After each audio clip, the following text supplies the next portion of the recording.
Hey, Bruce Abbott with Radio Lounge with today's voiceover tip. Should I work for free when starting out in voiceover?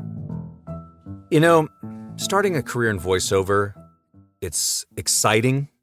You've got big dreams of big rewards, big projects, flexibility. You know, with any big dream, there's a lot of hard work. Do you do voiceover work for free for exposure? Especially when beginning your voiceover journey, obviously. We're going to answer that. There's pros, there's cons to that. And really, unfortunately, the answer is it depends. So free work, we call it the gift that keeps on giving. There's a little bit of sarcasm in that. The idea of getting some free experience in the voiceover business, it's tempting. After all, you're not getting paid to do it. You get to learn. You don't have the financial burden, but you don't get paid. You make some valuable contacts. They may be able to help you out in the long run. A lot of it really depends on what it is that you're doing for free. Maybe are you doing a couple of on-hold messages for a friend who owns a business? Okay, maybe, but you're a professional. Why not get paid for that?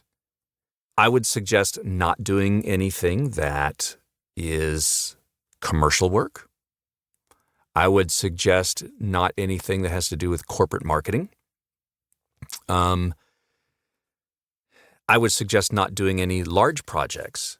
So if you are going to do something, make sure that it's small. The last thing you want to be doing is sinking 80, 100 hours into your friend's audiobook, unless that's just something that you choose to do. There are some potential downsides to consider. Working for free, it can be a slippery slope. Once you accept one gig, it may be hard to refuse additional requests for free work, and you could end up stuck in this cycle of being overworked and underpaid, which sucks. It's very damaging to your career. And free work might not be as beneficial as you think. Clients may not be as invested in the project if it's free. And, your plumber doesn't do plumbing work on your house for exposure. Your painter doesn't paint your house for exposure. So why should you voice work for just exposure? Plus, clients may not provide the same level of feedback or instruction as they would as if they were paying you, and you may not get any exposure from a project that might not have financial backing behind it. So you end up doing a lot of work and not really getting any of the exposure. So all of this means that you really don't get the same quality of experience and exposure that you would get if you were working a paid gig. So, gratis gigs. Is it the way to go to launch your voiceover career?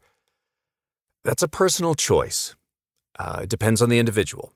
We tell our voiceover students, don't do it. If you're fairly new to the industry, I understand it could be a way to get your foot in the door and build up your portfolio.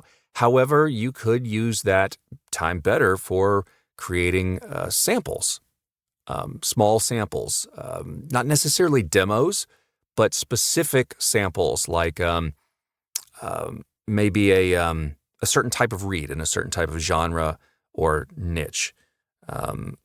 It would not replace a voiceover demo. You still want to have something where you have experienced ears listening to it, but I just don't think that doing big projects that you should be getting paid for is a good idea. You got to remember, your time is valuable. You should be valued for what you do. Your skills are valuable.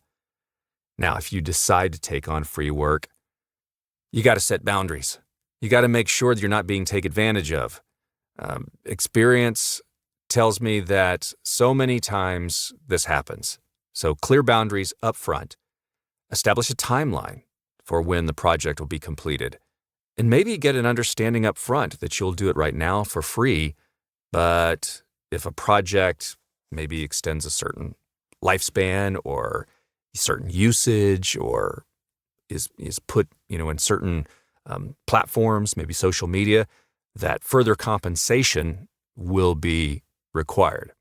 Again, things that you can do to keep from getting taken advantage of and help you still remain professional. But at the end of the day, you don't want to be known as that person who works for free.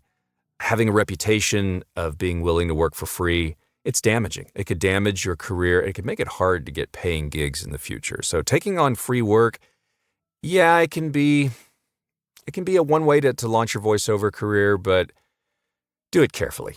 Set those boundaries. Be aware of how much free work you're willing to take on, and remember that your time and your skills have value. And just get into the habit of being compensated always for your hard work. So if you're getting into voiceover, you're new to voiceover, you want to take your voiceover career to the next level, maybe you're experienced and need some coaching, some training, some demos in maybe a different genre. Hey, your voice, it's important. It needs to stand out. It needs to be noticed by producers and agents and casting directors. And we always say on our podcast, be aware of unscrupulous, inexperienced so-called voiceover coaches and demo services. We call them demo mills.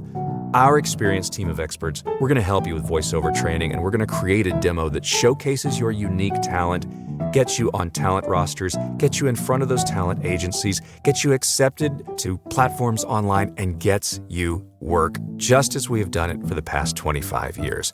You can find out more information, radioloungeusa.com, and we'll see you on our next voiceover tip.